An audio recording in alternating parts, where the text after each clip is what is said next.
Hi,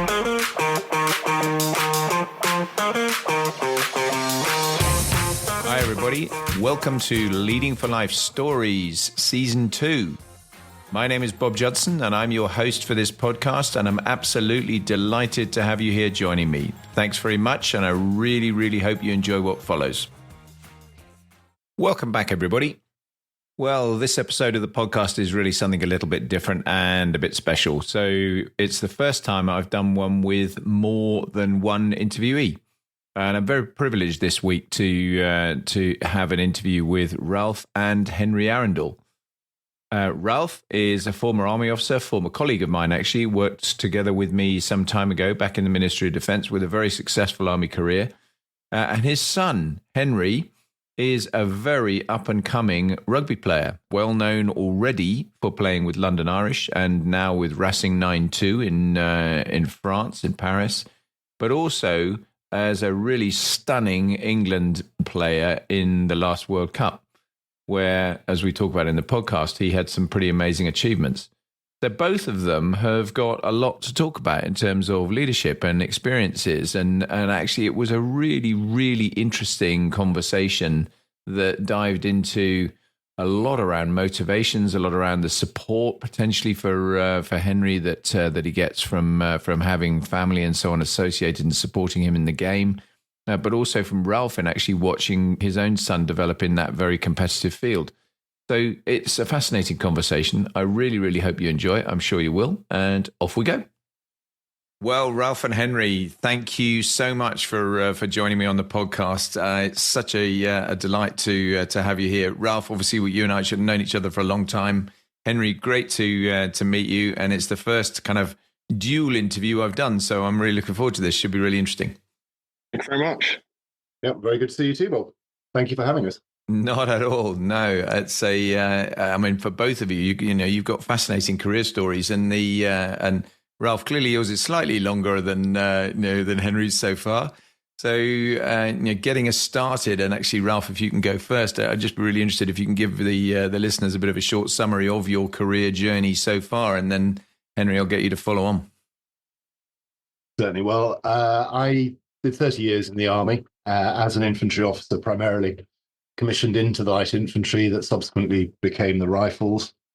Of that time, I spent the best part of 5.5 years on operations, a lot of which was Northern Ireland, and then a big chunk of Iraq and Afghanistan too, and was very privileged to command at platoon, company, and battalion level. And after command, I then was sent off to the United States to do one of their senior leadership courses where they grow their future 4 stars. I was the British International Fellow, and then came back for a stint of staff jobs in the Ministry of Defence, which is where you and I first met each other, of course. And then I left the Army 9 years ago, having very fortunately got the job as Director of Operations at Harrow School, who, for those who are not familiar with, is a large, independent, all-boys boarding school in northwest London.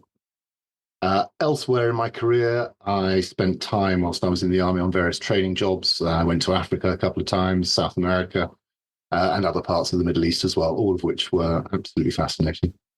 Yeah, brilliant. And Henry, I guess you spent a large part of your early life being towed around various bases along with your dad then.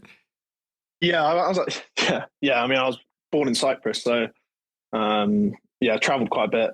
Definitely more so for my brother and sister.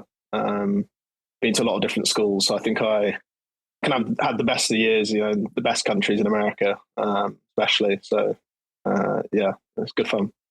Yeah, nice. And just a bit of a summary of where you've got to, just for those that are less familiar with you.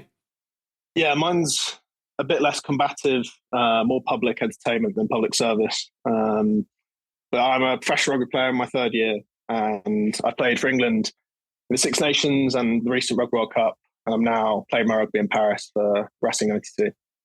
Yeah, no, it's amazing. I have to say, having watched it, I know a fair bit over recent years, I don't think less combative would be necessarily the right description. You know, professional rugby looks like it's a pretty serious game. We'll get more into that for sure as we go through.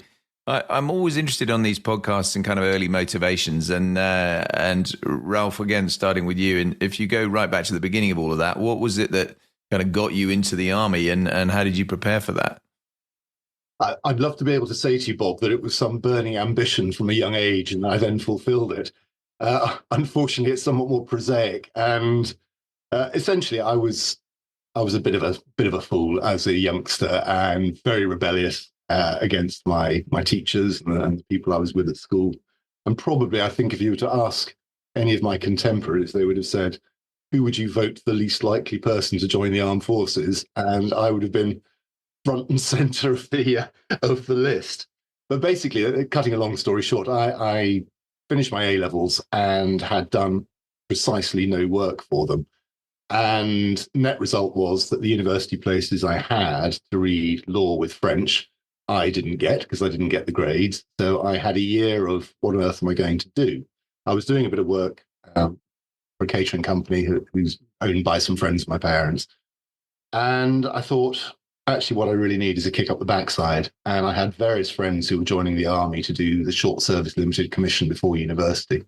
By this stage, I'd managed to get places at what were then polytechnics to do business studies with French. And so I joined the army. And one thing led to another. And I had joined on the basis of doing a 3-year short service commission.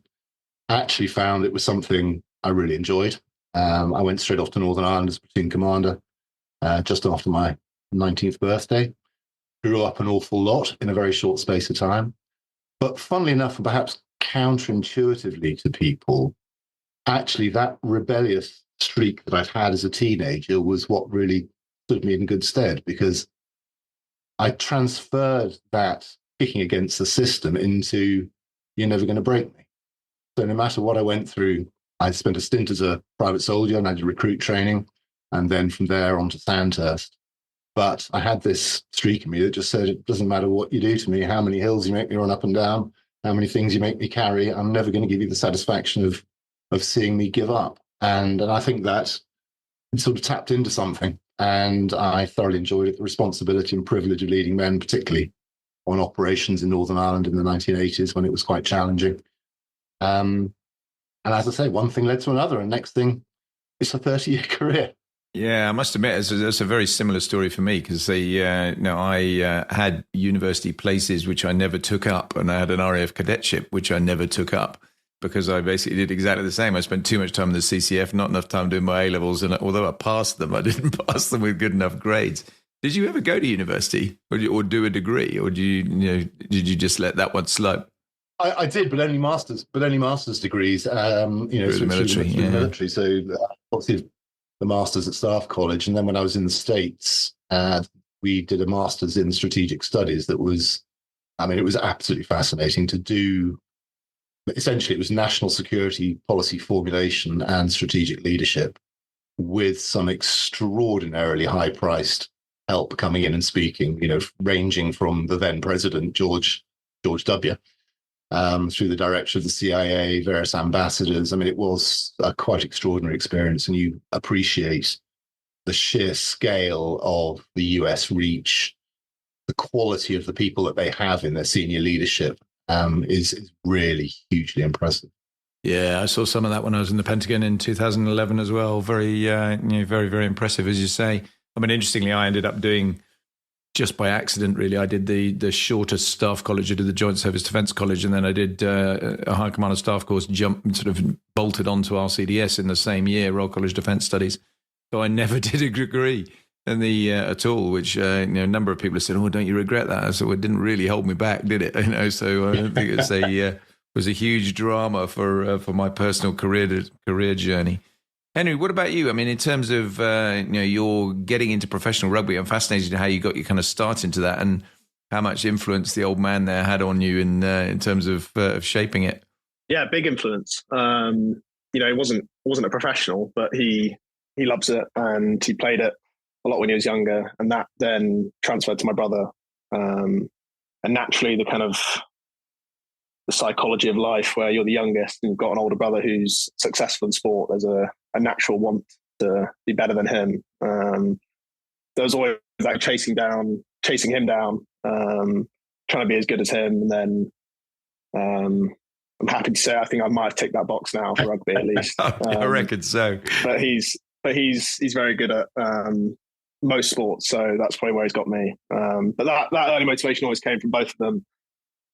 Whether it was even just, playing in a park, kicking a ball around. And then I guess that's where the love and passion comes from, rather than kind of the strict, you have to be a professional rugby player. There was never any of that. There was never really even, I think, a discussion until I kind of suggested, I want to do this more and keep doing it. Then you realize you're quite good, and you actually start having conversations, and you realize it's actually a potential career opportunity.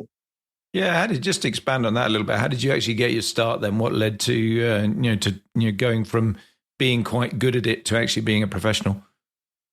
Well, you obviously play your minis rugby, and I was always quicker and quite big compared to everyone else, so you kind of get that head start. I think it was, I don't know if you'll agree with me, probably that kind of county trial when it was like under 12s or something, under 13s. And it was just a county trial for Wiltshire, and I did the trial day, whatever. Obviously, you're oblivious to everyone watching. You're just playing rugby. But I don't know if you want to tell the story about the Bath Academy. Yeah.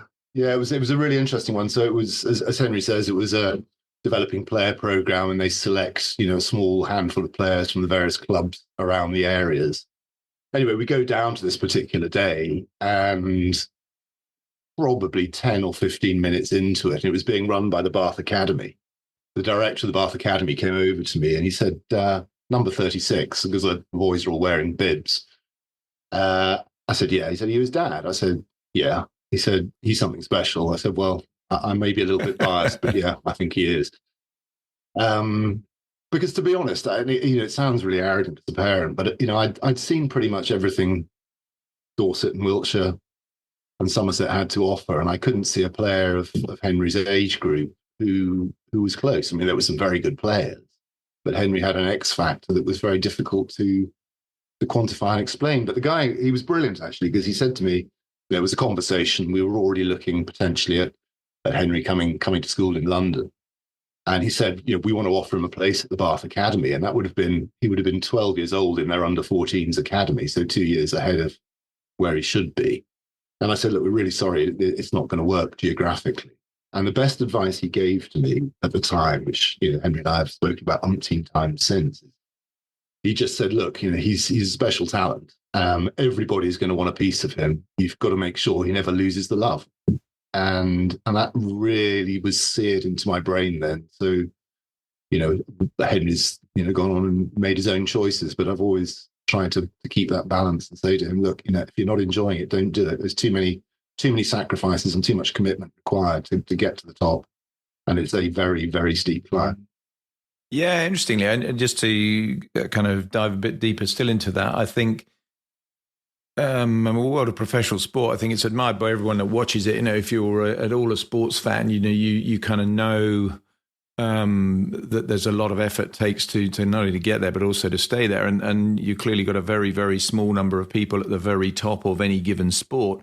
And I think what we don't necessarily do, if you're just an innocent bystander, as it were, is you don't really understand the kind of real ins and outs of what it's like to be doing that.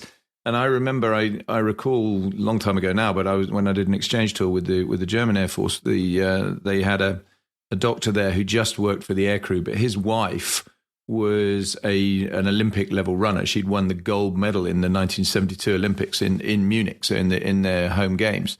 And she was the world record holder. She was the first woman ever to break 2 minutes for the 800 meters. And it was a fascinating conversation with her because, totally different sport. But her comment was she didn't really run at all now on the basis that it had, and I guess, when you look at the time, and obviously that was still in East and West Germany time and all the rest of it, where there were clearly some really big challenges. But it had clearly totally dominated her life, every aspect of it, not even just the waking bits, sleep and all the rest of it was managed around making sure that they were at the absolute top of their game, which clearly is a whole set of pressure on young shoulders that is a real challenge. So I mean, Henry, I'll be really interested in your kind of take on that, and not least, I think just your kind of what's your day like? What is it like to do what you now do when whether it was in London Irish or with England or actually now with Racing 92? How does it shape up? Yeah, I love conversations like this because it's everyone's so oblivious to it. And I was oblivious to it. And, everyone sees the performance of a weekend. They don't really see everything else that goes on behind it. And, you don't want to call it sacrifice, because ultimately you make the decision to do this. And I've always made the decision of what I'm going to do. I never call it sacrifice, or I have to sacrifice not going to uni in the same way all my friends did, because, I've got a pretty good life. I'm very happy with my life. I'm lucky to get paid well. I'm unbelievable life experiences of people I play with and where I travel. And, it's pretty cool every weekend when you get to go out and there's tens of thousands of people either hating you or loving you. It's a weird job and it's a weird lifestyle. So it's definitely not for everyone for obvious reasons. But yeah, I think there's so much that goes into it. And it's, for me, not everyone's different in terms of their commitment. For me, it's probably something I have to try and balance more. But, rugby is everything for me. You are more than a player, but, life decisions and everyday decisions come down to, is this good for my rugby? Is this good for my career?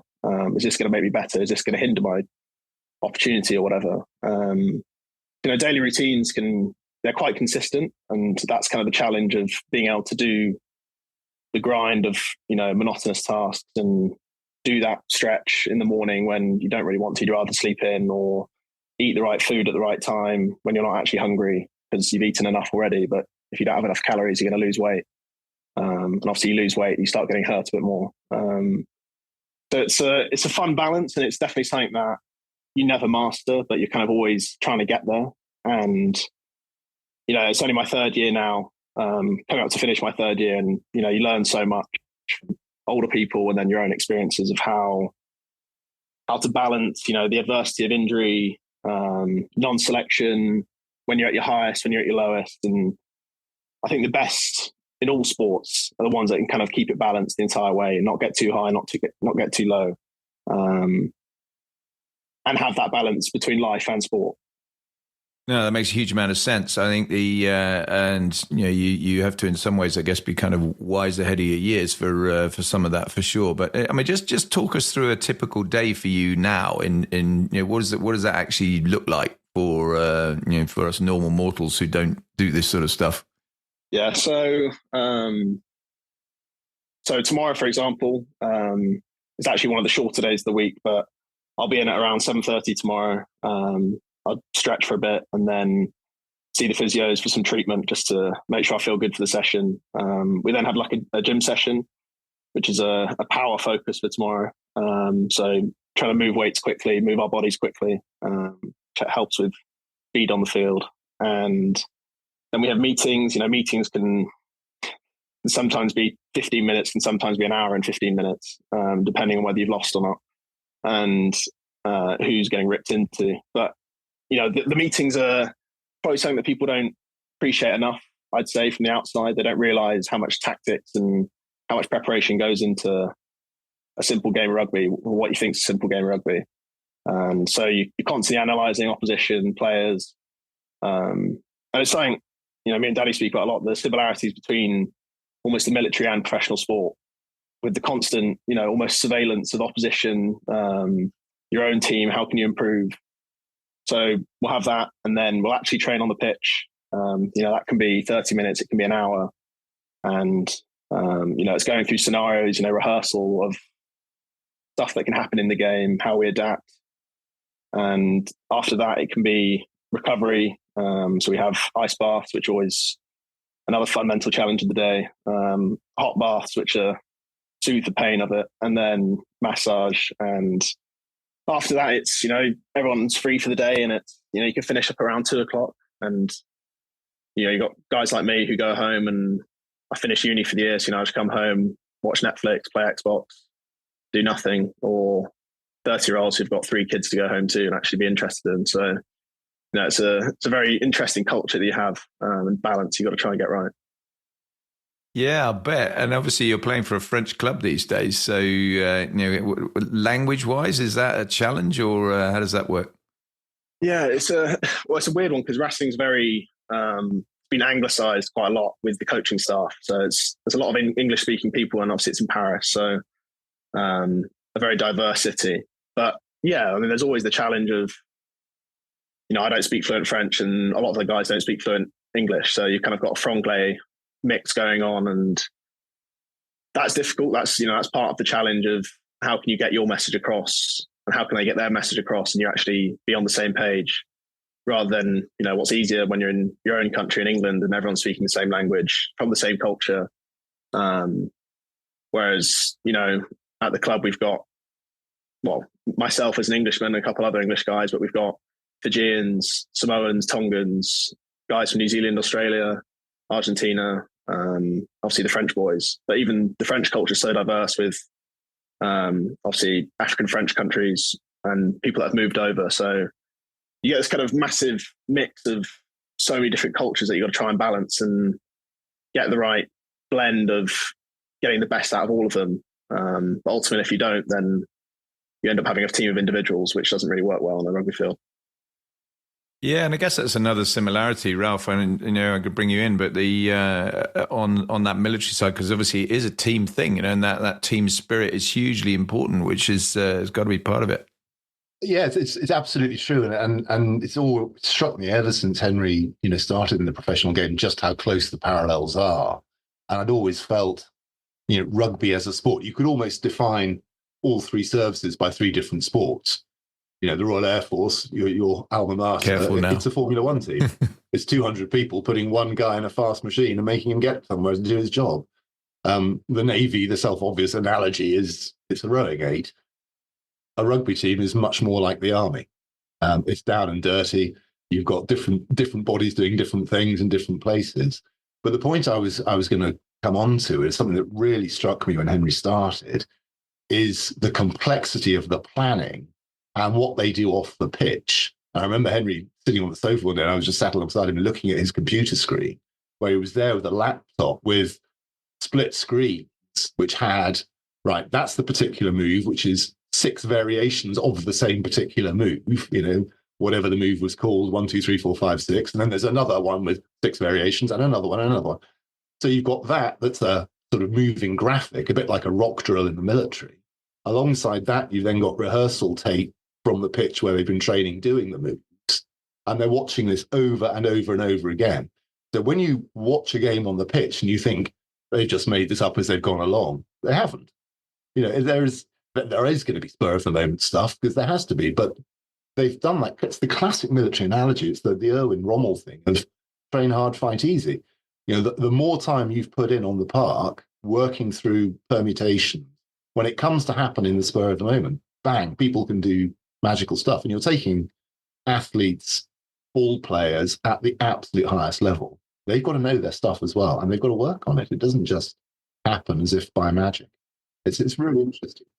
Yeah, it is really interesting, and it is very evident as well when you watch, particularly in sort of top level games. I think it's very, very clear that that's the case. I have to say, being the Formula One team analogy, that's probably the nicest compliment I've ever had from an Army officer about the Air Force, actually. So thanks for that. Don't think other people are listening, Bob. I'll get back to normal. Yeah, exactly. I was expecting it to be much worse than that.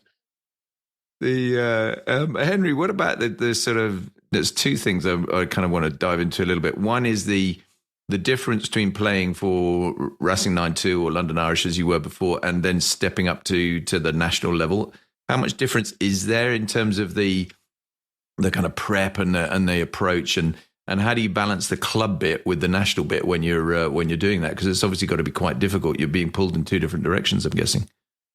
Yeah, the step ups are, the intensity, as you can imagine, just goes up. Guys are quicker, guys are bigger, smarter, the skill level's better. But almost what's weird is it becomes more simple the higher up you get, especially at that top level. When you get to international level, in terms of the planning, it becomes, rather than we're going to have 10 plays, we're just going to have 3 plays that we're going to get right. And it's going to be very simple. Everyone can get it right.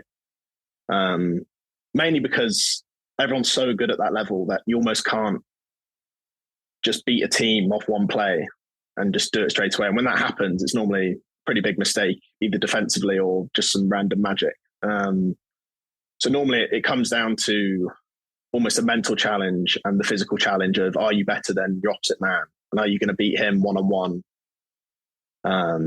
in whatever job you have to do in that game. So whether you're a prop and all you got to do is win the scrum, that's all your job is to do. If you do that, fine, happy, everything else is good. Just do everything else fairly well. So that's where it's interesting, because whilst you think it become more complex, it's almost more basic, but your basic level of skill, fitness and mindset has to be so much better than the average player. And that's almost the challenge of all of it, because you're always trying to raise that base level up constantly.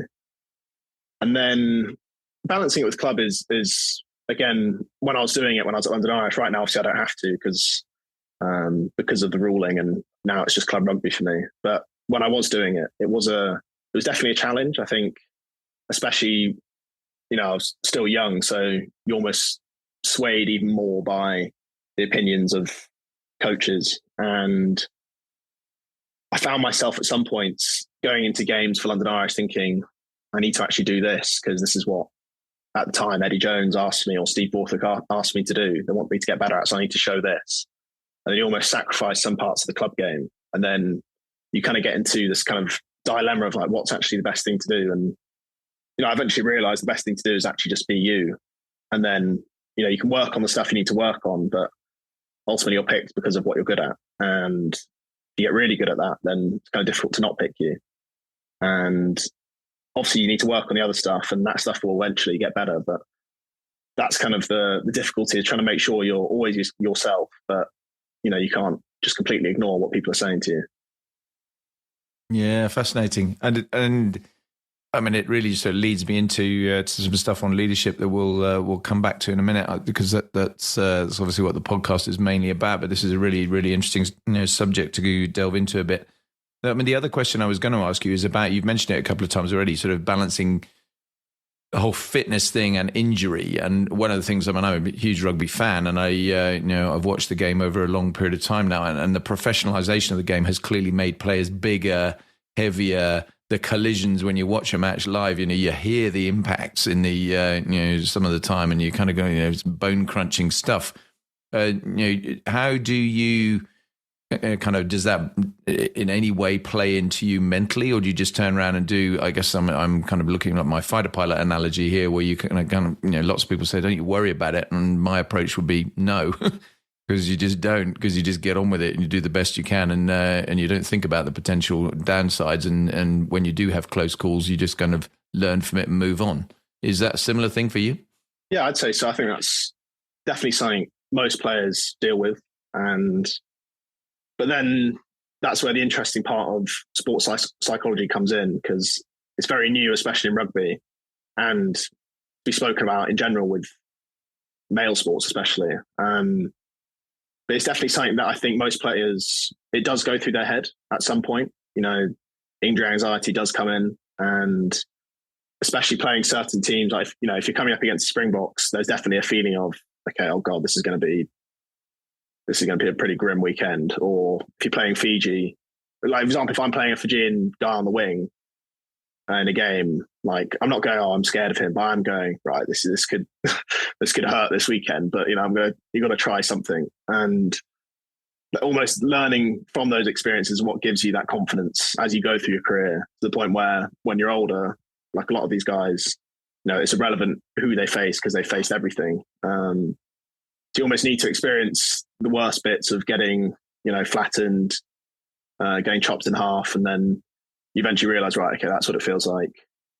If that happens again, I know I can get through it, and I know how to avoid it as well.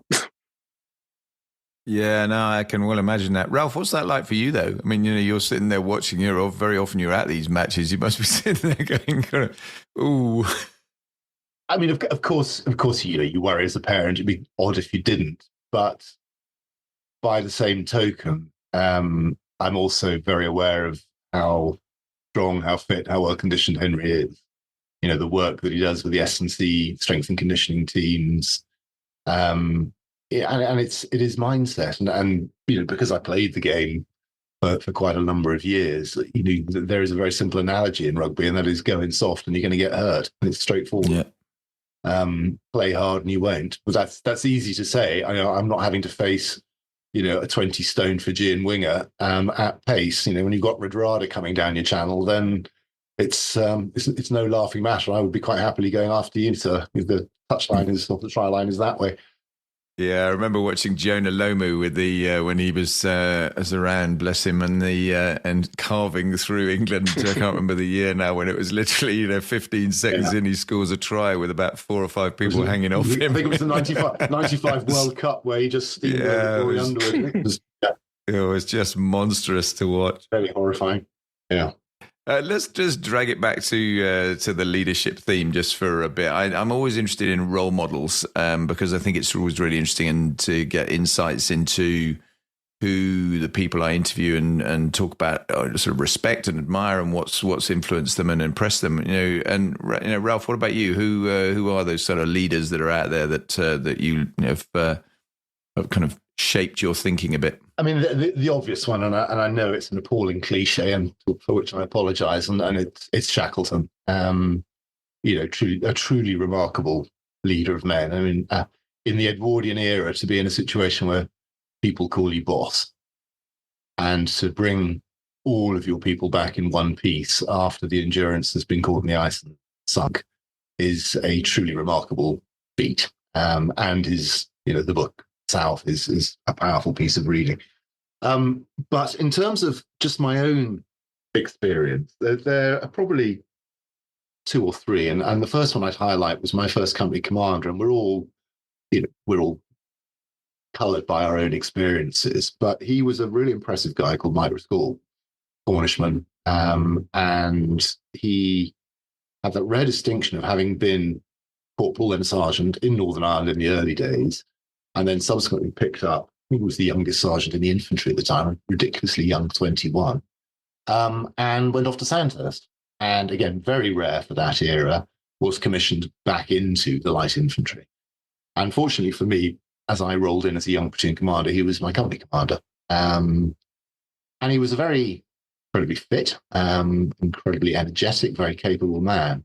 But this particular day, a very young platoon commander, we're just about to start training for Northern Ireland, and he'd given me a task to run a particular set of stands. And I was totally out of my depth. I did not have a clue as to what I was supposed to do. And I thought, I've just got to go and be honest. So I went in to see him, half expecting to get chewed out or to be told to go and speak to somebody else. And he just sat me down and very patiently, without giving me the answer to the question, steered me to provide my own answer to the question, so that I owned the problem and the solution.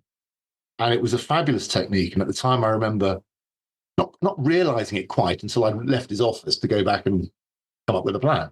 And I thought, what a fabulous technique for getting people to believe in themselves, not dent their confidence, give them the tools to be able to make a decision. So Mike was a huge influence. Yeah, no, it's really helpful, and and it is. I think it's very often those individuals sort of fairly early on. I mean, I had a boss on my first squadron actually, who I'm still good friends with, who was just fascinating to look at as an individual, because he was so personable and so helpful to me as a kind of youngster on his squadron when he didn't need to be at all. He really took me under his wing and was very supportive, and actually was that way with the whole squadron. And I think most of us would have kind of followed him off a cliff, in terms of his leadership style, which is lovely when you get people like that. It really makes a difference, doesn't it? What about you, Henry? In terms of the world of rugby, I mean, leadership's clearly a pretty important space in all that you do in lots of different aspects, I suspect, within the team. How does that play out? Who do you look up to and from the rugby world? Yeah, so kind of 2 coaches that I've had so far that have been significant, and that's one called James Lightfoot Brown, who's now the Gloucester attack coach, and Eddie Jones as well. And Lightfoot Brown, I call his nickname's Lights, so I'm just going to refer to him as Lights.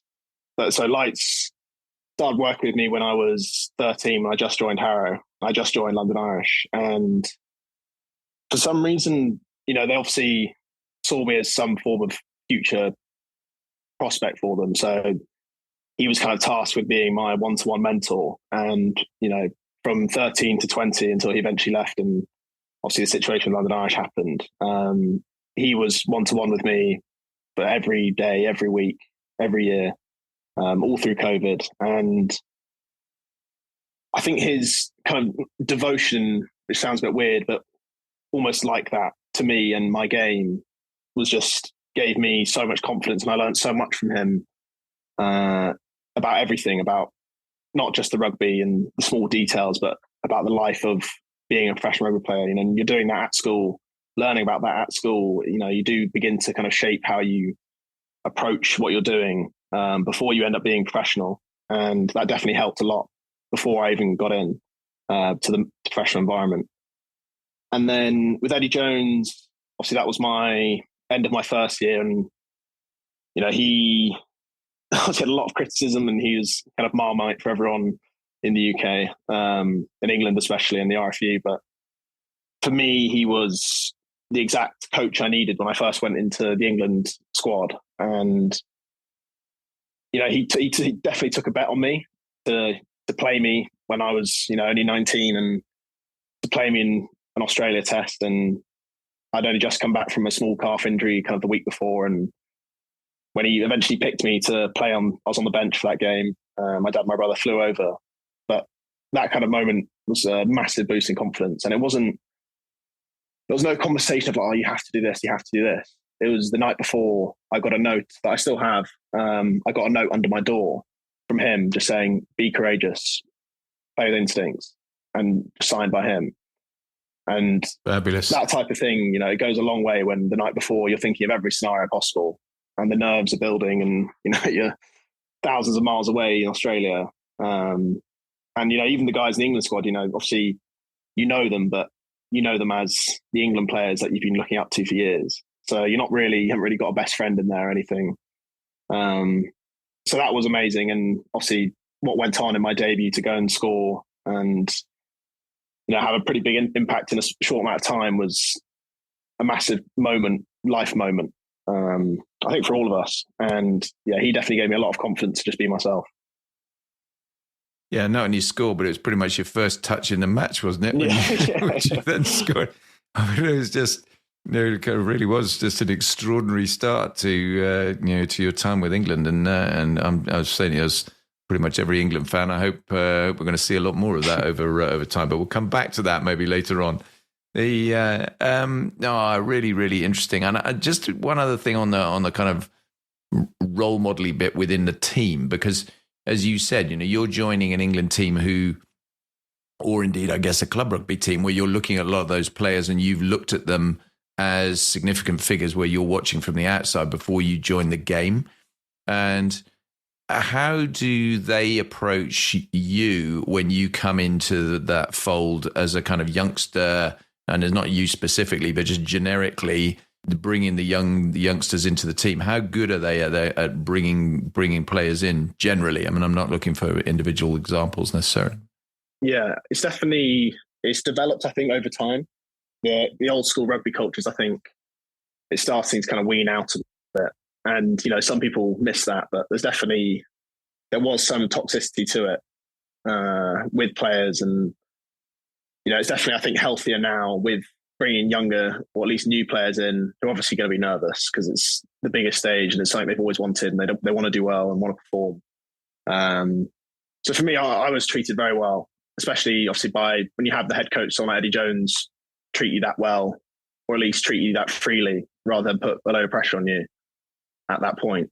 That's massive. But then when you have these players that you've looked up to for so long act like humans, then you realize, actually, wait, these guys are just human beings. They are just normal people that are just really good at what they do.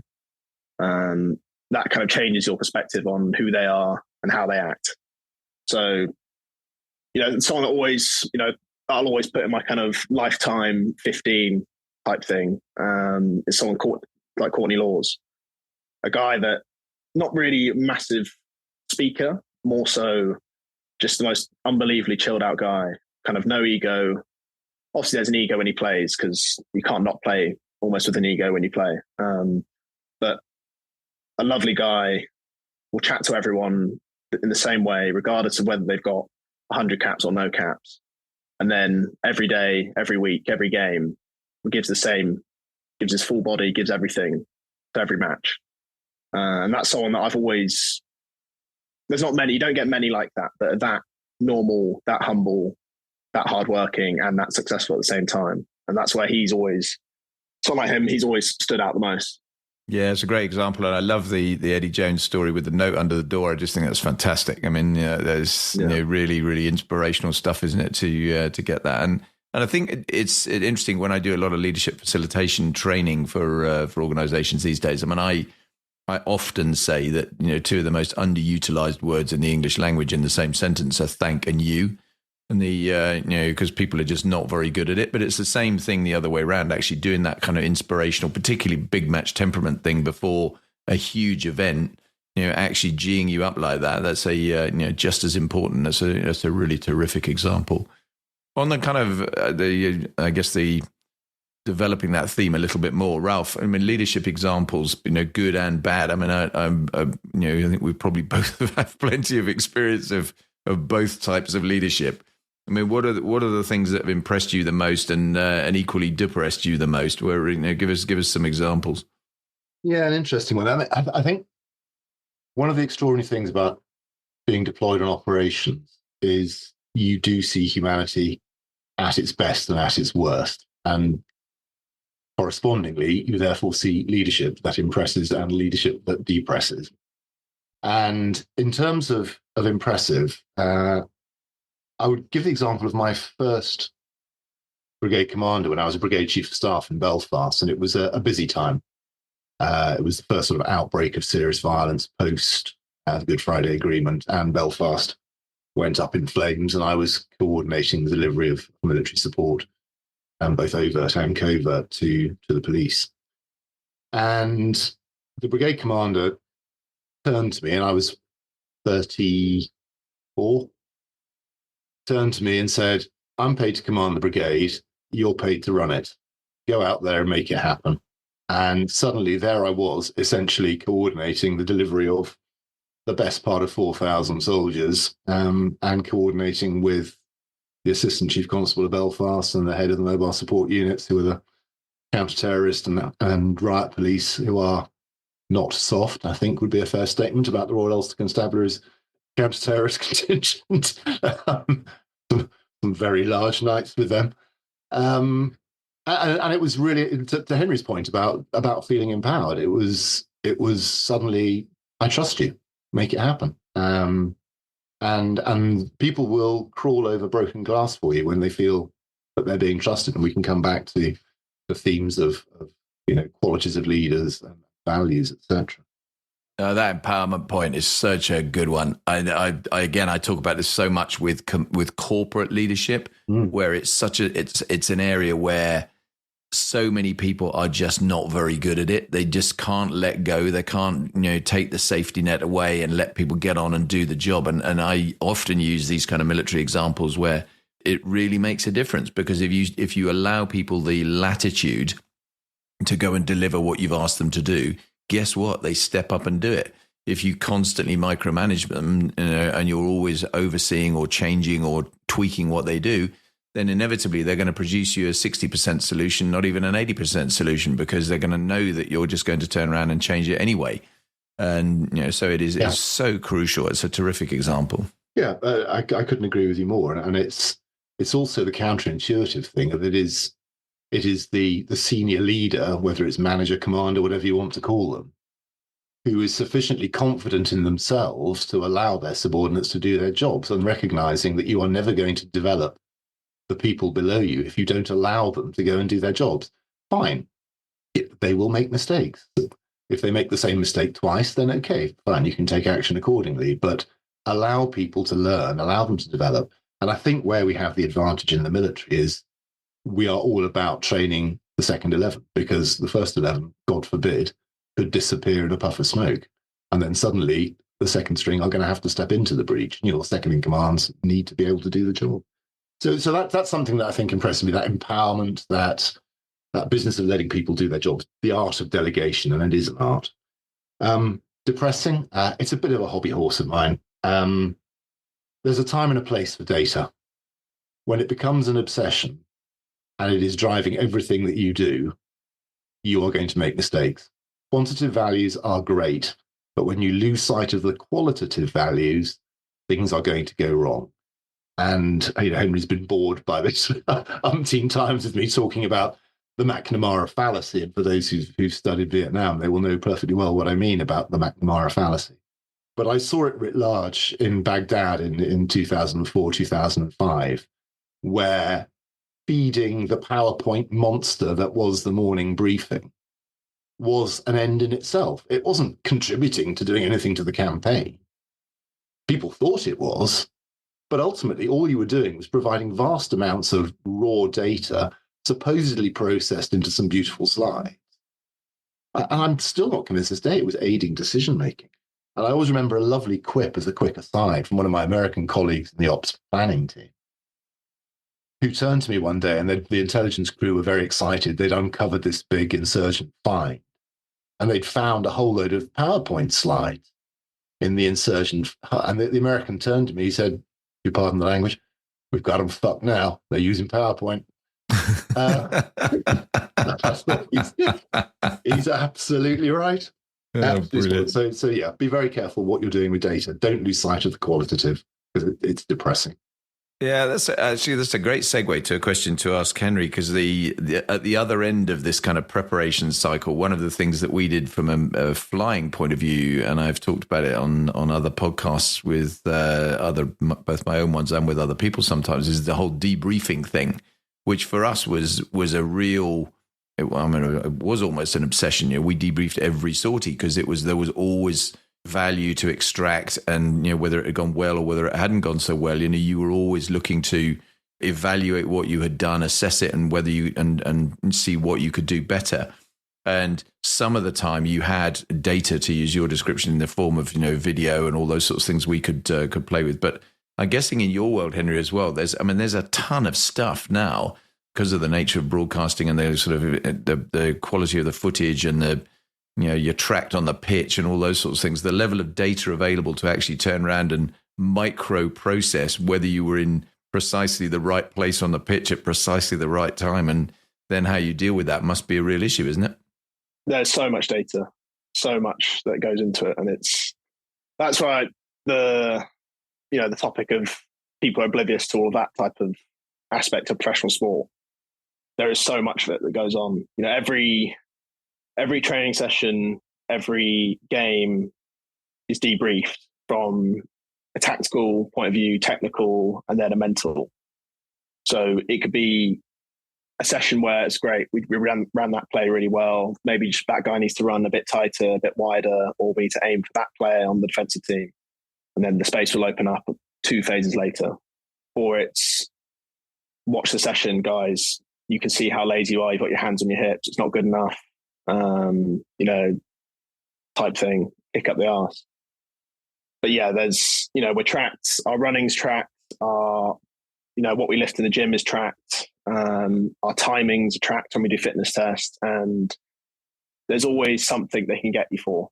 There's always, if you haven't ran a certain distance, it's like, why are you being lazy? You didn't run this. Or at this point in the game, why were you only running 82% of your max speed? Why are you not running 90%? There's always something they can come back at you for. And, it's good because it means rugby's more and more professional, and, it happens in all the other sports, and rugby should keep trying to develop and become this elite professional sport, because it's still some way off when you compare it to football or American football, especially with how they use their stats. But it's good because it makes you accountable. You have evidence. You can see when you're improving with the stuff that you can actually measure. But then there is the aspect of, it's a ball game at the end of the day. And if you can't really have a measure for seeing the right thing at the right time or making the right decision at the right time. There's no real stats for that. That's just, the brain. And if you can develop the brain, that's probably stronger than any bit of data you've got. Can I just join in there? It's really interesting. Something I'd never appreciated until it was Henry, I think, was playing sub for one of the England games. And at the end of the game, you will often see this if you're watching at Twickenham or at any ground. You'll see a group of players suddenly disappear, and they're just running up and down and doing sprints. And I was actually mystified by this. And I said to him, what was that all about? And he just said, oh, I've got to get my meters up for this week because I only played whatever it was, 20 minutes. I haven't got enough meters in the bank, and the stats say I've got to have this many meters in the bank to carry on keeping my fitness levels where they are. So that's where, sorry to go back to my earlier point, this is where data becomes valuable. Please don't misinterpret what I'm saying. There is a time and a place for data, but you have to use it as a tool, not an end in itself. Oh, no, I didn't. I completely understood where you're coming from, and I totally agree. I mean, I think it's an inevitable part of, the military sporting worlds, obviously, but also the corporate world. I mean, it's clearly exactly the same. There's a lot of analogous stuff here. Interestingly, Henry, on the debriefing thing, if I look at team debriefing, one of the organizations that, I've been lucky enough to fly with them a few times, but the Red Arrows, when they fly, they debrief. One of the things they do, because all their practices and obviously their shows are all videoed, and they'll go through the video debrief as well as doing their kind of normal day-to-day flying debrief. And one of the things they build in right from the very start of their training with new team members is calling out stuff themselves before someone tells you about it.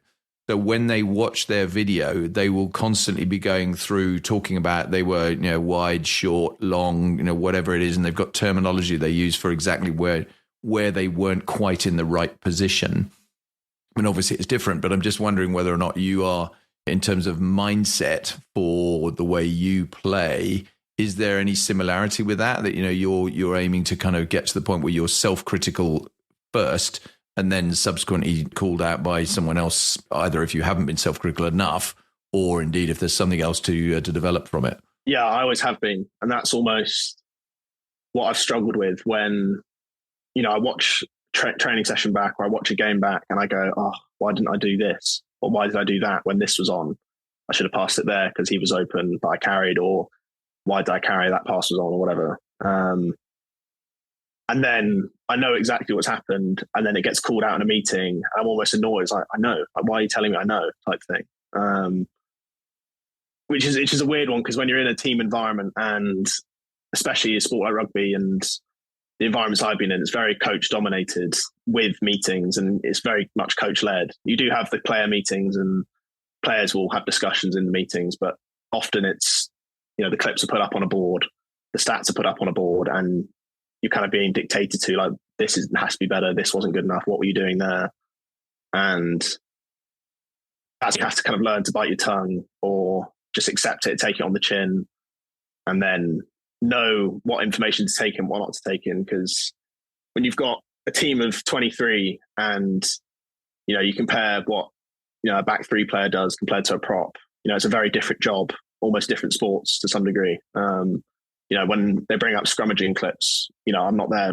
I just sit there, kind of blank eyes, not really listening. But then as soon as it's something that's relevant, it's like, okay, now I listen. Because it's something that I've kind of learned recently is you've only got so much mental energy and spark. And if you start wasting it on the wrong things or trying to get everything, take all the information in, it doesn't really work. So you've got to kind of learn to take what's valuable and useful and then kind of just filter out stuff that's really not relevant. Yeah, I think that's a super valuable point. And interestingly, I was listening to, it was a very senior former banker actually who regularly speaks to the Deloitte courses that I facilitate at. And he talks about, you have 100 units of energy a day. You need to think about how you use them, because, you have to prioritize. You cannot do 130 different units of energy's worth of stuff when you've only got 100 units of energy. So you do need to think about how you actually manage that, both personal life, professional life, and all the rest of it. And I think it's really true. You definitely need to do that level of sensible prioritization to make sure you're going to get the best out of it. It's an unfair question to ask you, so I'm going to ask your dad because you're still kind of at the beginning of this journey. But Ralph, if you had your time again, if you were giving advice to a school-age version of yourself with all that you know now, what would you be saying? Sadly, it would be the same advice my late parents would have been giving me at the time, and I chose to ignore. And that is basically stop rebelling, channel your abilities, maximize your opportunity. In short, stop being an arse. I think things would have been very different. But having said that, it's almost one of those questions where you go, would I wish to do that? No, because I would have had a very different life. I probably would not have joined the army. God Lord knows what I'd have done. I'd probably have ended up being a lawyer. And frankly, I wouldn't swap what I've got and where I've been and what I've done for anything else. So, I'm happy with where I am and how I got there. Yeah, I feel very much the same, actually. I think and I try, although I'm about to ask you about highs and lows, which gives you a kind of bit of a backward looks and retrospective to some extent. But, I very much am a forward focused, future focused kind of individual. And I take the view that, you take a particular fork in the road, and there are lots of forks in the road to decide on over life. There is no point in getting 5 miles down the road that you've just taken the fork on and then saying, I wish I'd gone down the other one. It's too late by that point. You have effectively made a decision. You've got to live with it. And, you can reflect on, was it the right one? Would I have done something differently? Maybe, but too much regret, I think, is a bad thing. If you spend your entire life looking backwards, it's unhelpful. There was a very good piece of advice given to me by a wise old head I used to sail with many years ago. And I've used it umpteen times, and it's good to look back, just don't stare. That's great. That's a really good statement. Yeah, I like that. Well, I might steal that. Yeah, I've never heard that. That's a very good one. When you do look back though, and look at highs and lows, which I always think is a really interesting perspective to have. I mean, again, Ralph, sticking with you so far. I mean, stuff if you wish you'd done differently. I mean, not saying completely, rewind and don't join the army, but things that opportunities that you've had that you kind of go, I wish I'd actually handled that in a different way from a leadership standpoint. Yeah, I think there's two examples. One is what I would describe as a lack of moral courage on my part. And it was when I was commanding the battalion, and I had one of my officers, somebody I'd known for a very long time, somebody I had a great deal of respect for, who, if he was not an alcoholic at the time, wasn't far off it.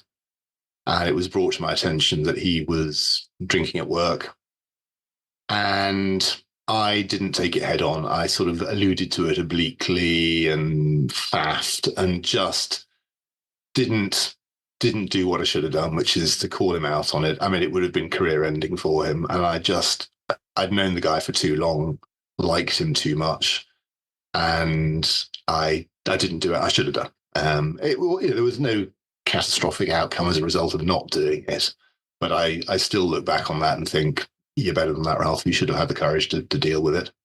It's really interesting, isn't it? Lots of the conversations that I've had in the past, and indeed that I have now, where I think in leadership roles, very often there are very few people who wish they'd done something later. Yeah. Actually, nearly always it's they wish they'd done it sooner, and they regret not doing it. And the team often sees it, and they're asking they're mentally thinking, even if they're not telling you about it, why didn't you act? And I think that's a really common thing. So no, it's a great point. What about sort of in the positives and negatives? Most significant career achievement for you? What was that? Career-wise, I think I still look back, with immense pride and privilege of my time commanding the battalion. I took it from being what was originally the 2nd Battalion, the Light Infantry, into being 3rd Battalion, the Rifles. I was very proud of what we achieved in terms of the smoothness of that transition and the team of us that worked on creating the Rifles as a regiment that has gone on to be such a huge success. I think personally, my part of that, with the battalion leadership team I had around me and a very high quality regimental sergeant major in Craig McBurney, was that we were the best retained battalion in the infantry. We were actually overmanned when the rest of the infantry were hemorrhaging manpower. And that said something to me about quality of the people I had around me and the fact that we were getting something right, that our riflemen wanted to stay and wanted to be part of it. Deployed to Lebanon on the Spearhead. We did a split tour of Iraq and Afghanistan, and I then ended up sending a company to Kosovo. So it wasn't that we weren't busy. Boys hung in there, and we were very, very lucky to have such a great bunch. No, that's fantastic. No, it's a great one. Sadly, though, for every high, there's got to be a low. What's the low point? I I think, interestingly enough, it's a positive negative, if that doesn't sound too ridiculous. And it was the realization when I took command in April 2006, and we were slated for, we were on spearhead as I took command, and then we were going to deploy to Iraq and Afghanistan. It was the realization that for the first time in at that stage, 20 years of my Army career, I was going to deploy, and it was 100% cast iron guaranteed I was not bringing everybody back. And that was a pretty sobering moment. And I remember calling my opposite number in our 1st battalion at the time and saying, has this crossed your mind? And he said, yeah, it has. And we then had a long conversation about, this is now a serious leadership challenge. You've got to motivate people. It's not the Second World War. Let's not pretend that it is, but we are suddenly in a different world. Northern Ireland tours, yeah, fine. We lost a lot in my first tour, but you thought there was a pretty good chance you could bring everybody back. Not necessarily one piece, but you could bring everybody back. Suddenly we were in a changed world where it was not going to happen. And so how do you manage that? How do you motivate your soldiers? How do you preempt in terms of planning ahead to deal with their families, both the immediate families, the wives, etc., within the barracks, the base environment, but also the wider family, those who are out in the shires, their parents, their brothers, sisters. There was no point in sugarcoating it. We had to get people prepared mentally for what was a very changed world. So, that was. I say it's a low point. It was a moment of realization of we've got a challenge here. How are we going to deal with it? Yeah, no, I could completely recognize that from my own time out in Afghanistan and things as well. But how did you do that? So those kind of questions you were positing there, how did you answer them yourself? In very simple terms, I sent a roadshow out, which was essentially my unit welfare officer, casualty visiting officer, linked into our various county headquarters where we had regimental outposts to call people in. Some of them I did. I just didn't have the time to go around and do all of them, but some I did, where I would speak to the families and be very open and honest about the challenges we were facing, explain how the process worked in terms of casualty notification, how the support networks worked, how the whole gory business of life insurance, et cetera, and just was very honest. And interestingly enough, the more candid we were with people about it, the greater they appreciated it. There was no sort of whining and crying about, oh, the nasty man told us horrible things. It was okay. That's reality. Thank you for being honest with us. At least we now know what we're dealing with, which was a very interesting insight into the psyche of military families and the wider society, actually. Yeah, for the guys on the ground as well, I can remember vividly when I was commanding Kandahar that we lost 2 guys in a mine strike just outside the airfield, and it was an emplaced mine. It wasn't a legacy thing. It was a Taliban, had laid a trap for us, and we fell into it. 2 guys killed, 2 guys very badly hurt. Doing exactly the same sort of thing in exactly the same sort of vehicle that I would regularly go out with them on those kind of patrols. And I often tell the story actually as a kind of lead by example. Don't get suckered into just pushing people into doing things you're not prepared to do yourself, because you'll remember the kind of conditions there. You went on a minimize in terms of communications, and while stuff was being informed back to the UK, and then as soon as that changed, then I can remember being on the phone to my wife, who was saying, right, you've done that. You don't need to do that anymore. You can stay behind the wire. And I was almost literally, while she was saying that, I was almost literally holding the mouthpiece of the phone and talking to my team and saying, tomorrow, please. We're going out. Because of course at that point, it mattered more than at almost any other point in the tour to turn around and go, I'm with you. I'm prepared to turn around. I recognize the risks here, and I'm absolutely prepared to go and share those risks with you and go and do what you do.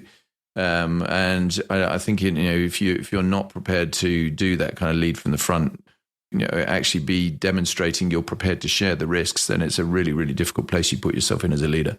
I think it's a very simple, basic tenet of leadership that do not expect people to do things you're not prepared to do yourself. Yeah, 100%. And if it is challenging, you have got to lead the way. That's what you get the big bucks for. Yeah, I 100% agree.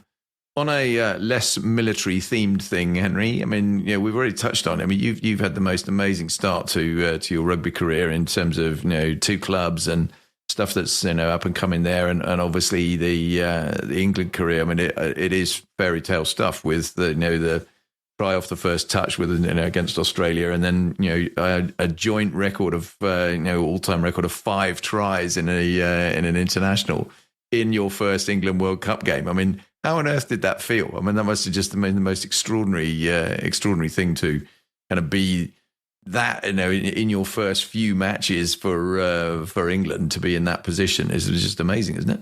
Yeah, it is. It's very cool, and it's something I probably never really dreamed of it. To be honest, you don't really dream of stuff like that. You dream of just playing. You don't necessarily dream of those exact scenarios. So when it does happen, it is incredible. But the nature of kind of professional sport is that you're always on to the next thing. And that kind of look back and stare quote is, it's very relevant because you can't sit still for too long because everyone else is developing. And if you're not developing, then you're going to get left behind. And I think people can be better at enjoying the moment and enjoying it whilst they're there. And that's something I think I need to do better. But you do have to make sure you're always kind of moving forward because, there's always another challenge and there's always someone else and there's always that kind of, you're only as good as your last game that goes about with professional sport. Yeah, I think that's true with a lot of things. I remember, most probably significantly, similarly to that was when I was flying with a Battle of Britain Memorial flight, and we always used to, because landing Spitfires and Hurricanes is quite tricky. And the old joke was you're only as good as your last landing, because we would absolutely watch if we were around and people were coming back into the airfield, you'd be paying close attention. And it was exactly like that. You had to constantly be on your game, and it's not over till you shut the thing down either. Till you've in your case till you walked off the pitch at the end. Then you're still in the space and delivering for sure. So no, I totally get that. What's the highlight though out of a career already that is, clearly early doors, but what's your highlight so far? I think it probably is that first England debut, or the only England debut, the England debut with, I think more like the moment was incredible, but I think the kind of what had got into it, and then obviously my dad and brother flying over in that moment. It did end up getting caught on camera. I didn't actually know the camera was there, but in fact, I've always got that video of kind of me walking off the pitch and going to them in the crowd. It's not many people get that. Not many people have that kind of raw memory, on video that they can watch and, one day show my kids type thing. And, that's always it's really special. That's always going to be a very special moment. And I always remember that before I lined up for the anthem, I was next to Ellis Genge. And he said, just enjoy it. You only get this once. You only get your England debut once, obviously. And, it did work out in an incredible way. It would have been nice to also win the game. But, you can't have everything. Yeah, you can't have everything. Absolutely. But yeah, no, it was definitely, that's kind of the one that always sticks out straight away when I'm asked that type of question. What's the feeling? When you're going into, as you said, you've either got a hostile crowd or a friendly crowd, but it must be the most amazing feeling when you're running out in front of a stadium that is packed full of people for that kind of match. What goes through your head? Everything goes through your head. That's what makes it such a unique environment. And that feeling, I think, is something that when you retire and players retire, that's what they crave and miss, is that unique moment when you go out and, it can be 50, it can be 80,000 people. And sometimes, even in France here, it can be 10,000, but because they're French and because they're so passionate, they love the game so much, will love their team so much, it can sound even louder than, 80,000 Twickenham fans. So that moment is amazing, and you can't really take it for granted. Sometimes you do find yourself doing that, but then you kind of have to realize after, wow, that was really cool. I'm so lucky to kind of experience this, because no one else really gets that joy of going out, and whether it's hostile or not. Sometimes even the hostile crowds are more fun because who else experienced having 20,000 people absolutely hate you just for 80 minutes of rugby, then after ask you for your signature. It's such a fickle world, but it's also brilliant at the same time. Well, I think, and also one of the lovely things about rugby is that it is, although there is that kind of gladiatorial thing, on the pitch for sure, and to a certain extent amongst the crowd. I mean, even the fact that the crowd, I mean, I've never been to a rugby match where it hasn't been a mixed up crowd, and it's very sociable, and there's a really friendly rivalry there, and sure, you're very passionately supporting your team, but at the end of the match, everyone is equally cheerful, really, and whether it's in the stadium or in a restaurant afterwards or whatever. And I think that's just one of the fabulous things about the game, to be honest. It's a true kind of proper sportsmanship thing, which I think is sadly not present in every sport. Yeah, I mean, it teaches you values for life, and I think that's where rugby players especially have, you don't get the money like football where you get your first contract and you're set for life. You do get obviously good money and at the right levels and how you look after it, but you often find you do actually have to work after rugby. But a lot of the guys that go on to have just as successful careers after rugby, it's because of the values that they have of the hard work and the commitment, but also being able to adapt to different people, different environments, and because it's so culturally diverse in a rugby environment, especially when you come to somewhere like France, like I mentioned, with all the nationalities that you end up having in one team, your ability to adapt to other people, it becomes a skill that you need, I think, in life, where, you can't always just be in the same circle. I went to Harrow, obviously quite a particular circle, and a lot of my friends are kind of left to go to uni at the kind of stereotypical Durham, Edinburgh, and they've just stayed in that same circle. Whereas now, I've got teammates such as Sia Khaleesi, who came from a township in South Africa and has gone on to be a 2-time World Cup winning champion. You don't meet those people at Edinburgh and Durham Uni. As much as they're great unis and unis are great experience, you don't get that moment where you meet people where you never would have met them in any other part of life other than what you're doing right now.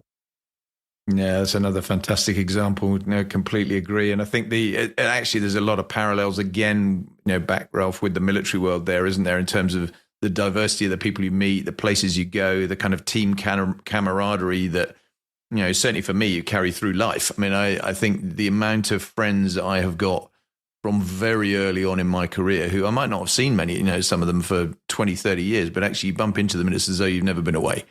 It is a really special thing about that kind of world, and I think the sporting world is probably very similar. Yeah, it gives you a breadth, and it's where I was lucky was doing that course in America. There were, I think, 30 odd of us who were international students, but pretty much any country in the world. I will have somebody there in some capacity, and even if you haven't spoken to them for 5 or 10 years, exactly as you say, you could message them. I could say, any one of my children and their wives, partners are going on holiday. They say, "Oh, send them. Yeah, we'll put them up. Absolutely no problem. Tell them to come and see us." It's lovely that, and I think the experience, as Henry says, that he's having, working with such a diverse range of people, and the privilege of being, working with somebody like Sia, for example, just skills in life, leadership, stuff that you're just not going to get anywhere else. It's extraordinary opportunity, and it's nice. Actually, I think some of the lovely things I've watched, watching in on Henry's career, is seeing him with people like Gus Creevy from Argentina, and the mutual respect and affection they have for each other, and the fact that, we turned up in Paris to watch one of Henry's games, and Juan Imhoff, who's another Argentinian legend, comes up to me and he says, "Oh, Gus has told me I am now Henry's French father. I have to look after him." And it's just lovely. There's been this handoff of, right, here's Henry. Gus has said to Juan, "Here you go. Make sure you look after him." Fantastic. Which is really nice. Really nice to see. Yeah, and I think as you said, Henry, I think one of the things about that is it does set you up really well for life. I think that kind of the foundation in the sort of leadership space is one of the things that certainly in a lot of the commercial world, and you won't have seen this yet, but I mean, it is missing because they don't do that. They do not, by and large, train in any way, shape or form leadership until really quite late, if at all. And it's one of the reasons I do what I do, to try and help develop that for a lot of people, because it's definitely an area that I think requires a bit of help. I mean, you've had a short career so far, but I'm guessing there's still been a bump or two in the road here. What's the low point? And most importantly, how did you bounce back from it? With professional sport, it's normally the injuries that are kind of the ones that get you. And I've had 2 surgeries so far in my career, and I'm trying to think which one was more annoying. Weirdly, the first one was the bigger one. I ended up being out for 5.5 months with a ruptured hamstring. And at the time, it was kind of, oh God, I'm not going to miss preseason, my first preseason. This is a tough way to start a professional rugby career. But it ended up being almost a blessing in disguise, where I kind of had a set almost 6 months period to just get in a really good physical shape and almost be as ready as possible compared to other guys my age who kind of got chucked straight in. You just have to adapt. And so I kind of got eased in my own weird way. And I think that definitely helped a lot in terms of my development very early on. I think the second one, where I had an injury on my foot, where it was kind of, I was in the autumn series, and it happened the week before one of the first games. And I kind of had the hint that I was like, actually, I have a good chance of playing quite a lot here, and ended up hurting my foot and trying to rehab it. And then eventually realized after 5 weeks, oh, it's actually not getting better. Maybe I need surgery. Then you end up having to kind of go back again, take a step back, have the surgery. And it's like, oh God, how long is this going to be? 3 months, 4 months? Am I going to make the Six Nations? And then I end up just about making it. But, you end up going into the Six Nations, my first Six Nations, and you're actually really unfit. You're not actually physically ready. I end up getting through it, and I get my first start by the end of it. But it's not the ideal scenario. And I think the injury side of things with rugby and sport in general, it can become lonely at times. It's tough when you go from playing all the time and the enjoyment of, playing with your mates and stuff. And then suddenly, bang, you're out, you're in the physio room, you're in the gym, looking through the window on a watt bike, watching everyone else train. I feel like they do that on purpose. It's like a pain test. They just put all the bikes in front of the window so everyone can watch. Because every environment I've ever been do it, and it annoys me so much. I'm sure you're right as well. By the way, I suspect there is a little bit of that. Yeah, it must be some of that.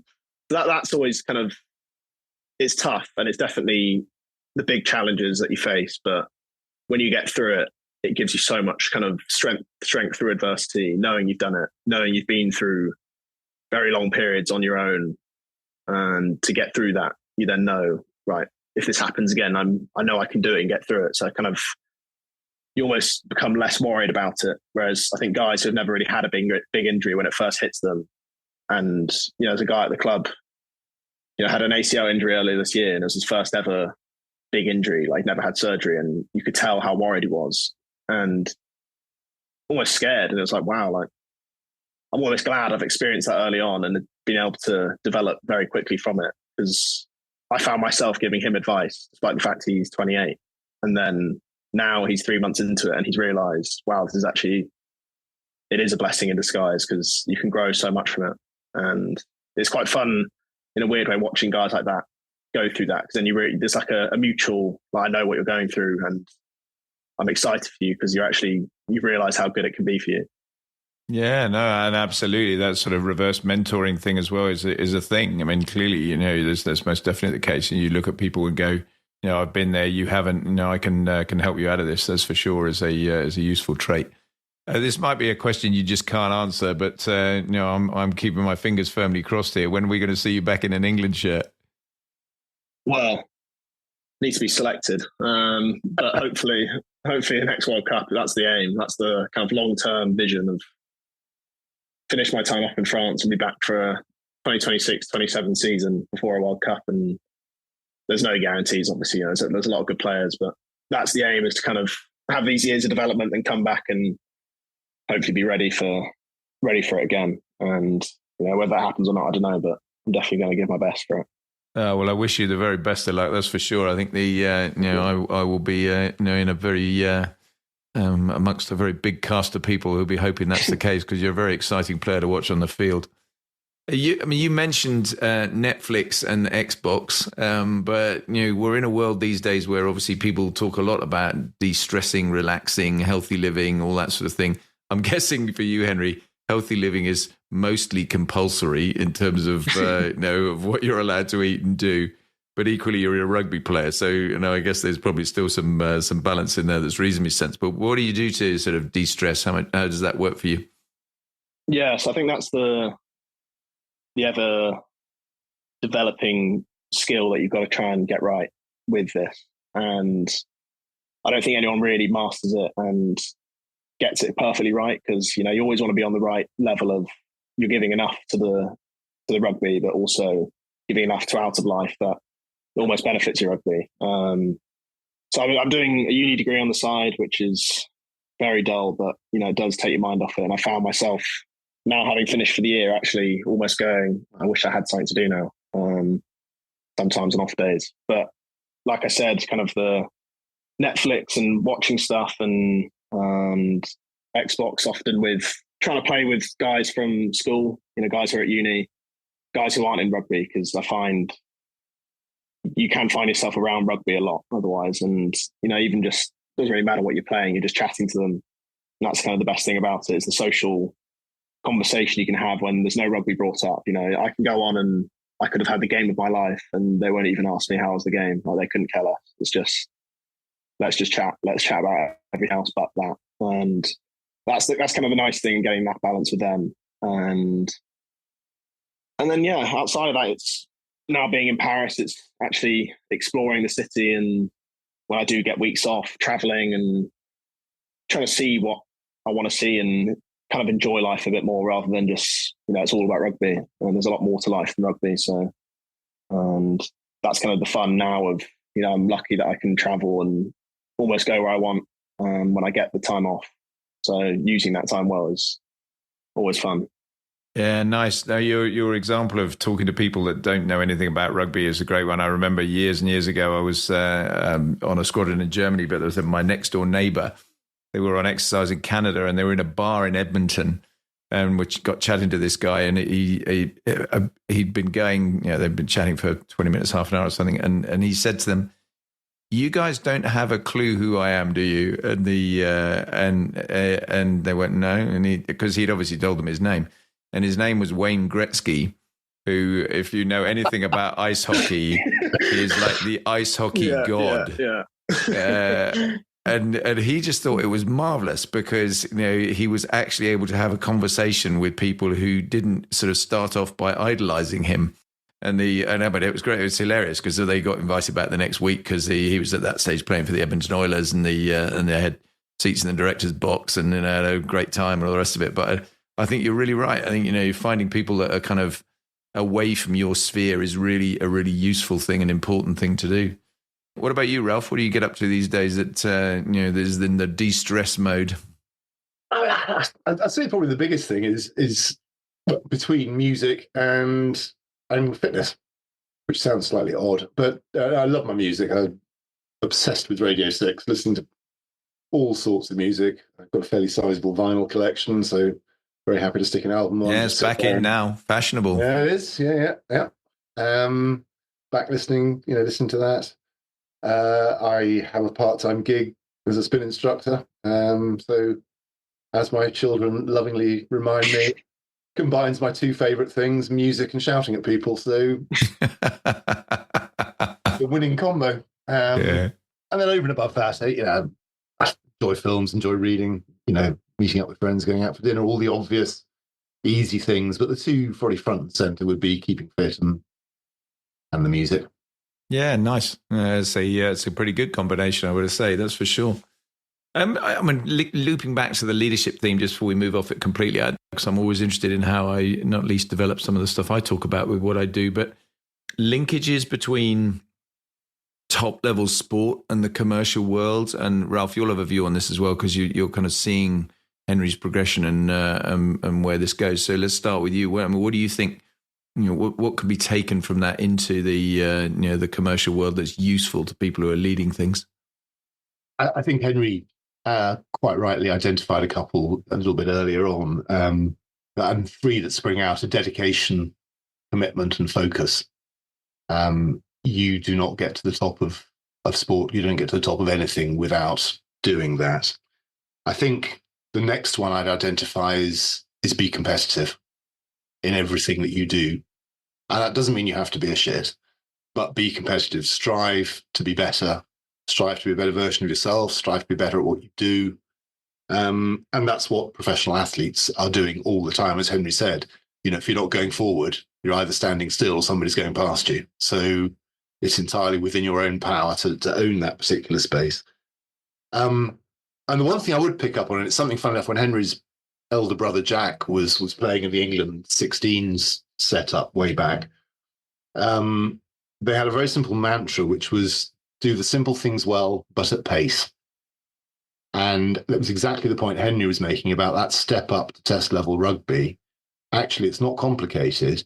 It's just, for the likes of mere mortals like you and I, Bob, we'd be going, oh, you passed me the ball. Sorry, I didn't even notice. And it's gone past you and beyond, because everything is happening ridiculously quickly. Yeah. But that business of do the simple things well and at pace, it was the mantra I used a lot when I was commanding the battalion, and was fixated on, if we get the basic skills right and we deploy, we will keep more people alive. If you can shoot straight, if you can use ground, if you can do all the basics, the rest of it will follow. But focus on doing those simple things, but do them well. And that's a bit like you flying. For you, the aircraft is as complicated as it is, I don't know, for me driving a car. It's it's a machine, but you're trying to fight it as a single seat fast jet pilot. And that's a whole new level of requirement. But you can do that because the rest of it, the basics, are ingrained and are muscle memory. Yeah, I think that's really fair. Put the building blocks in place to be able to do that, and that's a great analogy. What about you, Henry? What do you think? Yeah, those points are exactly it. And most people are happy standing still. I think most people are happy being comfortable, and I think that's the difference. Between an amateur sportsman and a professional sportsman. It's that desire to go further with it, and the commitment as well. Not to say there's anything wrong with being comfortable. People have got to do it. Someone's got to do it, and it's what keeps people happy. It's what keeps the balance in the world. But if you want to bring the best out of people, or at least bring the best people into a company or whatever you're doing, I think people from professional sport have something that makes them tick. And if they have that thing that makes them tick, and they have that passion to improve whatever they're doing at, not just the sport, because eventually that desire, especially for me, eventually I'll finish rugby and I'll need something else. You often find ex-players doing triathlons for some reason, but it's because they need something to do and to put that drive towards. And almost if you can harness it in a good way where it can be put into, a future job, then you're going to get as good a product as the professional athlete that you got before. Yeah, no, I think that drive and determination thing is so important. I totally agree. And I think sadly, I think we've gone through a world some of the time in the education system, and Ralph, you're sitting in the middle of that, where, we've got too many people sort of saying, oh, we don't need to be too competitive. We need to be, sort of dumbing down a little bit on that in some parts of that sector. And I just think that's such a mistake, personally. I think the reality is, life is a competitive endeavor. And, the sooner you discover that, the better off you're going to be in life, really. But maybe that's just my prejudiced view. I couldn't agree with you more. And I think it doesn't need to be toxic competitiveness, but it does need to be competitive. There is no point in pretending that you're going to achieve any greatness, or you don't even need to have to achieve greatness, achieve relative success without some hard work and without some competition. It's just not going to happen. And the difficulty, I think, is that we continue as a society, without getting any way political, to peddle a world that is somehow, become a social media influencer and everything's going to fall in your lap. It's not. Whoever thought that being an influencer was a career choice? This is fascinating. I'm not decrying it. There are people making an amazing living out of that now. But it is extraordinary. They're probably having to work damn hard at it too. Yeah. I think absolutely. I think they really are. Ralph, I'm really conscious that one of the things we haven't talked about on this is your own career transition out of the military into what you're doing now. And I know from my own conversations with people that it's a big step. You're jumping out of a lengthy military career into something else, whatever that something else is. I'd just be interested in your reflections and your kind of key learning points that you'd pass on to others who are either on that journey right now or heading towards it at some point. I'd start by saying I was very lucky, but for two reasons. One was my last 5 or 6 years in the military, I had been out of uniform because of the nature of the jobs I was doing at the time, and living in central London, pretty anonymous. And therefore, that business of being defined by what you do or by your rank wasn't there. I was just another bloke in the street. So therefore, I'd been slightly weaned off the dependency on, not that it was ever really a dependency, of people saluting and calling you sir and, addressing you by your rank and all the rest of it. So that was good. I was also ready to go. I'd reached a point in my career where there was not the progression I thought that was going to come wasn't coming. The service was shrinking, and therefore I was ready for a change anyway. So that was the second key thing. So I was going on my terms, and I was lucky to land a job somewhere that I felt was high value, had similar sorts of values, behaviors to the institution I was leaving behind. And in some respects, you could frankly say I'm slightly tragic. I've gone from, private school, the army, back to private school. So I've actually never had to grow up and do anything sensible. You're fully institutionalized. Yeah, I'm completely, sat in the corner, rocking quietly, very happy. So there is that bit. But I think what I would say, if I was to give advice to anybody, and funnily enough, I was talking to somebody else about this quite recently. I think, and it actually, funnily enough, carries across, and Henry and I have spoken about this before. And it's very difficult when you're as high profile a sportsman as he is and others like him. Don't let your job or your career define who or what you are. Find your self-actualization in other ways. And that's a very simple thing to say, but it's very difficult to act out because you are what you are. We are all, you're a product of the Royal Air Force. I'm a product of the British Army. Henry's a product of professional rugby. But you've got to have other things that, so that it's not so much of a wrench, because finding those other outlets, having those other range of interests, the other things you want to do, they can then help you adjust to that new world order. And it's been very interesting. I sit on the board of my regimental charity, and we've had some pretty horrendous problems with suicide as a result of particularly the intense Afghan tours, rather more so than perhaps Iraq. And one of the things that we've identified, actually, it's not so much about PTSD, it's actually about a thing called thwarted belongingness. And it's a psychological term. And it's about people who've come from challenging backgrounds. The army or whatever it is has given them a sense of identity. And then suddenly that stops. And they then struggle with who or what they are. And therefore that sense of emptiness then kicks in. And I think there's a danger of that happening for the military. There's a danger of that happening with professional sportsmen. There's no point pretending it's going to be easy. It isn't. But there are ways of making it a softer landing than it would be otherwise, I think, is my point. Yeah, it's great. A really great set of points. And interestingly, I did a podcast not very long ago with a lady by the name of Liz McConaughey, who wrote a great book called Chinook Crew Chick, and she's the longest serving Chinook crewman. And she's a crewman, not a crew woman or anything else on the Chinook. And she did a remarkable, 10 tours in Afghanistan and 2 in Iraq. She's a very, very active mental health campaigner, not least because she did have exactly that. She had a big meltdown in COVID, ultimately tried to kill herself unsuccessfully, of course, because she's still around. And she's now a huge advocate for lots of things around the mental health space, which is so powerful. It's a really, really good, and she's an amazing, when you talk to her, you think, how did you get to that space? Because she's such a gregarious, lively person. It's extraordinary, really.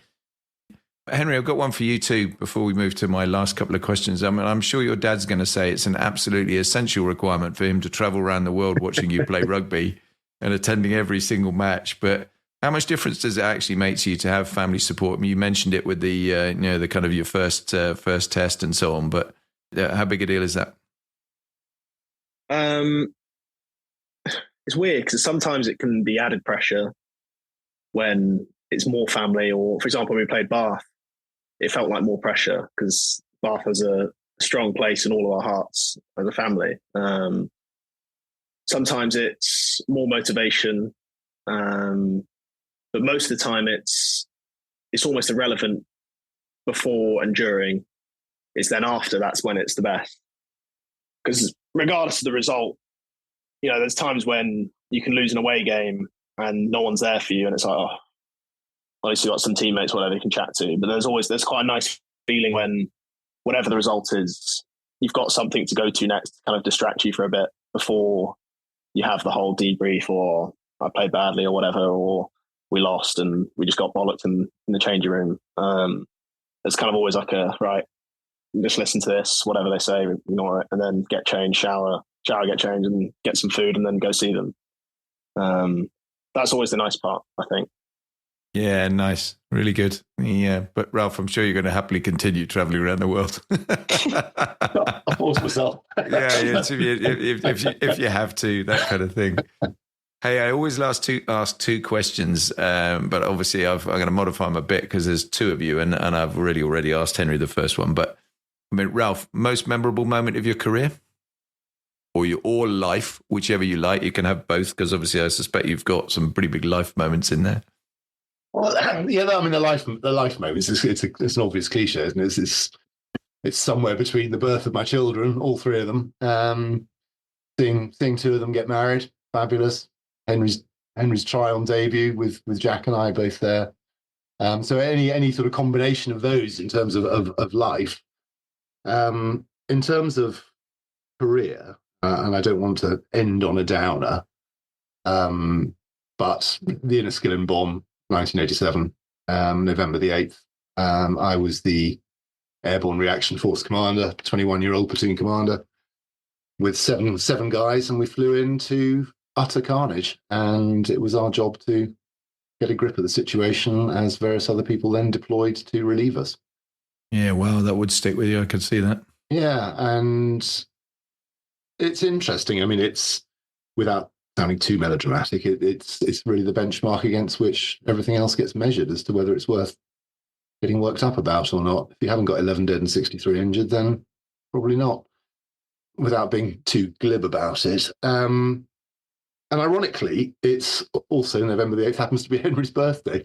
So every year I have this sort of slightly bizarre combination. So proper bittersweet day, isn't it? Yeah, wow. Yeah, and there's a group of us, who were there on that day. Every November the 8th ever since. We've messaged each other. Three of us went back for the 30th anniversary a few years ago. We were invited back by the mayor and town of Enniskillen to go and be part of the commemoration, which I was very touched by. Yeah, no, that would be a tough thing to forget, and I could see why that's a really memorable thing. Henry, what about you? What's away from rugby, because we've talked about the rugby stuff, but what's have you got a particular thing? I think my school years. I think can't really put 1 year on or one moment. Just my time at school was brilliant.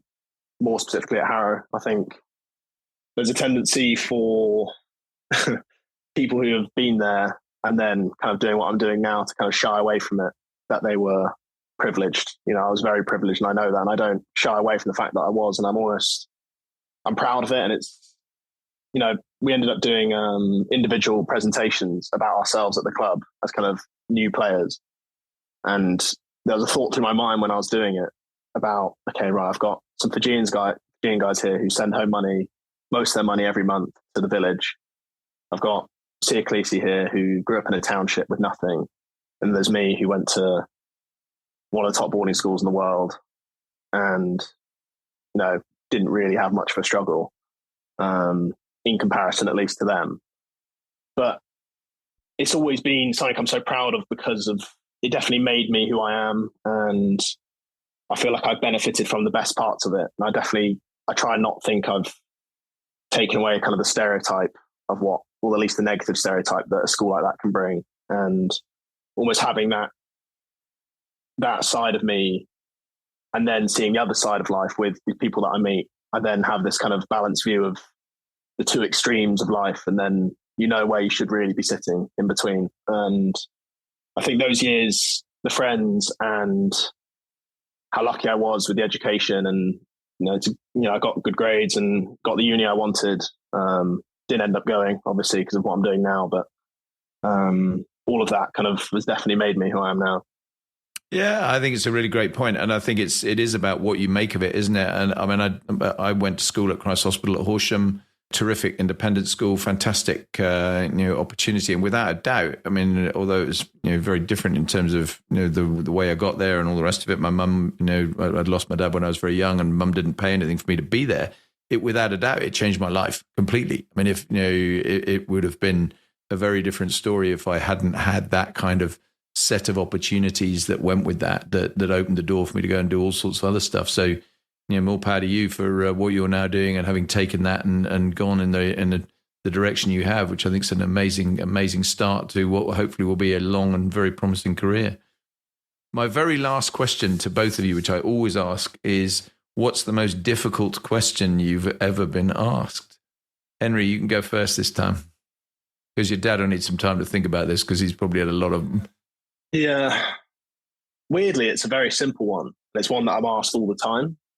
And it could be a player, coach, family, whatever. And it's just, anything on your mind? Everything. Everything's on my mind. Absolutely everything. All the time. Everything. And that's something that that kind of self-reflection is I've definitely grown from that, with meeting new people, meeting other people, and realizing everyone's got something going on. Everyone's at different stages of their life. Everyone's doing different things, and who am I to judge what they're doing? Everyone's got their own way of doing things, and that's kind of the best part of life, and meeting everyone and bringing what you can bring to the table, and then they bring what they can bring. And that's always the best one, just because it's such a simple question that can never really be answered properly. Yeah, no, I think it's really fair. That's a great answer. What about you, Ralph? I think Henry's trumped anything that I could offer. That was very, very good. I mean, again, I don't want to bring the mood down again, but I suppose there's two questions. One that at the time was awful, and it was at Inniskillen, and it was on the edge of the cordon, and this woman who was absolutely distraught. And I was just checking the cordon positions, and she's weeping and saying to me, "Is my husband alive?" And I'm thinking, I've got absolutely no idea. I really can't, I obviously didn't say that, but I just remember at the time thinking, oof, where do we go with this one? So that's one. I think the question I cannot abide, and I will never answer, is, have you ever killed anyone? That's just a straight, we're not even getting into that conversation. And it's amazing how crass people can be with that particular question. I suppose, unsurprisingly, you spend 30 years in the army, it's the sort of default setting because they've watched too many films. Yeah, you're right, though. It's the same. We get the same thing. I mean, from bombs you've dropped and all that sort of thing as well. And it's just, let's not go there, shall we? Yeah, and I think that's I've never met anybody who I've served with directly who feels any different to that. I mean, I think it's one of those things you carry that forward, and that's what you do. Yeah, I think though, as a sort of, I suppose, as a lesson point for leadership for life, as the point of the podcast, I think my only observation, and it's something I've always said to the teams I've had working for me, is always ask the why of the question rather than answer the what. Why has the person asked me that question? What is the agenda? What are they trying to get out of it? Now, quite a lot of times, it's a very straightforward question. You can just react to it. Once you understand the why of the question, you can respond rather than react. You can understand what the agenda is and why they've asked you that question. Now, you can tell I've spent time in Whitehall, because that's what a Whitehall person would tell you, because there is rarely a straightforward question that anybody asks you without there being an agenda attached to it. And I think it's probably exactly the same in business. Just understand the why. No, it's a great way to finish. Thanks very much. I mean, both of you, I am enormously grateful. I knew it'd be fun to do this. Not least because obviously, Ralph, you and I have known each other for a long time. But Henry, you brought so much to the conversation. I think it's been fascinating to get your insights. And at the beginning of what, as I say, I hope it's going to be a really, really long and very successful career. And I'm sure I'm one of many. Well, tens of thousands, probably millions, actually, who are really hoping that we see you back in an England shirt before very long. And certainly best of luck with what you're doing. Absolute privilege to have you both. Thank you so much. Thank you very much, Bob. Thank you. Yeah, really enjoyed it. Good to chat. Superb. Thank you.